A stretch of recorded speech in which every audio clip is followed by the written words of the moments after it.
નાયબ મુખ્યમંત્રી હર્ષ સંઘવીની ઉપસ્થિતિમાં બનાસકાંઠા જિલ્લામાં ₹27.56 કરોડના વિવિધ વિકાસ કાર્યોનું લોકાર્પણ કરવામાં આવ્યું। નાયબ મુખ્યમંત્રી હર્ષ સંઘવીના હસ્તે વડગામ ખાતે તાલુકા કક્ષાની આધુનિક લાઇબ્રેરી, પાલનપુર જિલ્લા રમત સંકુલ ખાતે નિર્માણ પામેલ મલ્ટીપર્પઝ ઇન્ડોર હોલ તથા ડીસા ખાતે તાલુકા કક્ષાના રમત સંકુલને ખુલ્લું મુકાયું। વિદ્યાર્થીઓ સ્પર્ધાત્મક પરીક્ષાઓની તૈયારીઓ કરી શકે તે હેતુસર સરકાર થકી વડગામ ખાતે 698.5 ચોરસ મીટર જમીન પર અંદાજે ₹4 કરોડના ખર્ચે તાલુકા કક્ષાની આધુનિક લાઇબ્રેરી પણ કાર્યરત કરાઈ। આ લાઇબ્રેરી ખાતે કુલ 169 વિદ્યાર્થીઓને બેસવાની ક્ષમતા, G+1 ઇમારત, વરિષ્ઠ નાગરિકો, મહિલાઓ અને બાળકો માટે ખાસ વ્યવસ્થા,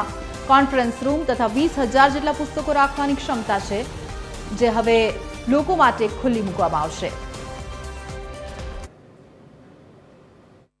તાલુકામાંથી આવનારા દિવસોમાં અનેક યુવાનો સરકારી અધિકારી બનવાનું સપનું સાકાર થાય,